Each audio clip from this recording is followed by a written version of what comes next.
यदि देखना है कुछ तो देवताओं के काव्य को देखो। पश्य देवस्य काव्यम। वेद क्या है? देवताओं का काव्य है।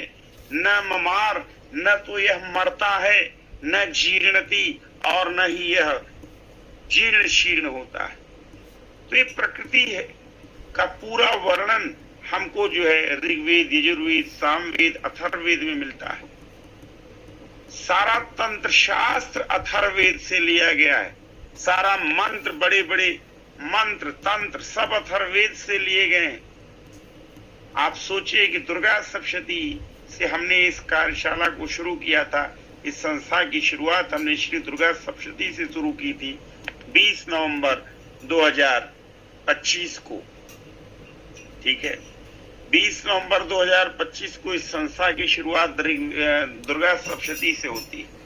अब आप सोचिए कि दुर्गा सप्तशती जो ग्रंथ है उसका जब हम प्रथम अध्याय, द्वितीय अध्याय, प्रथम चरित्र, मध्यम चरित्र, उत्तर चरित्र देखते हैं तो ऋग्वेद का प्रथम चरित्र जो महाकाली की प्रसन्नता के लिए है, उसके प्रारंभ में ही ये बात लिखी रहती है कि ऋग्वेद स्वरूपस्य, यानी ये जो प्रथम चरित्र है ना, ये ऋग्वेद का स्वरूप है। ध्यान दीजिए, ऋग्वेद है नहीं, ऋग्वेद का स्वरूप है।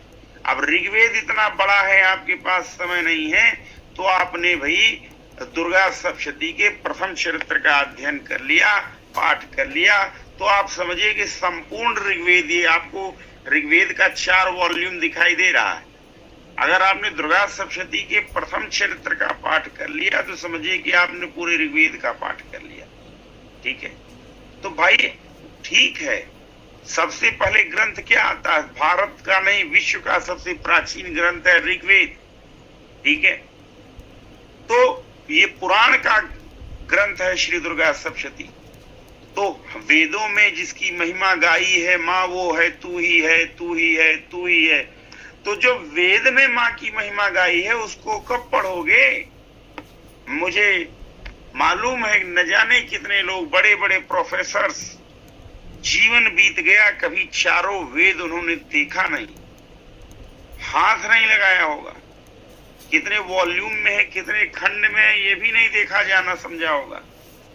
ठीक है, तो इसलिए मैं चाहता हूं कि भारत में जो इंटेलेक्चुअल लोग हैं वो वेद ओरिजिनल टेक्स्ट को पढ़ें, किसी की कमेंट्री न पढ़ें। कह रहे हमने तो ये पढ़ा था। वही अरविंद केजरीवाल जी का एक शब्द मुझे याद आता है, कई भाषण दे रहे थे तो वो भगवत गीता की कमेंट्री उन्होंने जेल में पढ़ी थी, तो कहीं की कहानी व्याख्याकार ने उसमें डाल रखी थी।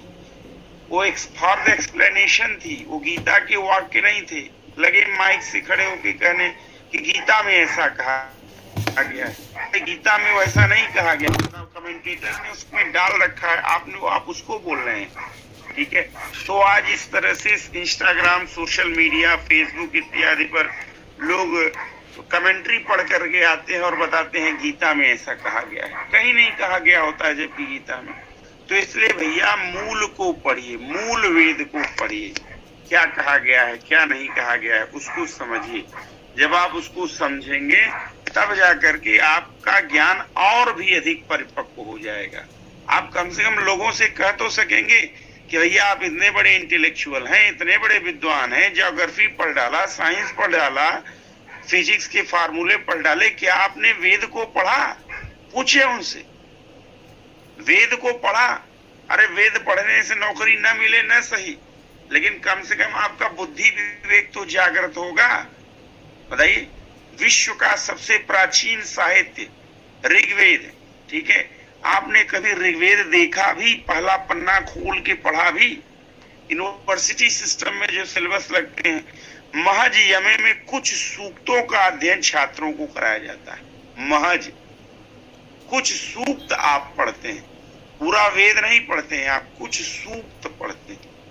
अब बताइए, पूरा जीवन बीत गया, फिर आप नौकरी चाकरी में आ जाते हैं, आपको जो सिलेबस मिलता है आप वही सिलेबस पढ़ते हैं, वही पढ़ाते हैं, आप एक्स्ट्रा तो कुछ मेहनत करते ही नहीं है। और ये इतनी गहन साधना है कि साधना कराने के लिए हृदय में जिगरा भी चाहिए, निष्ठा भी चाहिए, समर्पण भी चाहिए। और इस ऋग्वेद, यजुर्वेद, सामवेद, अथर्ववेद कि जो नित्य साधना करे, ठीक है, ऐसा साधक भी बहुत जिगरीवान वाला होना चाहिए, उसके पास भी जिगरा होना चाहिए। ये सबके बस की बात है।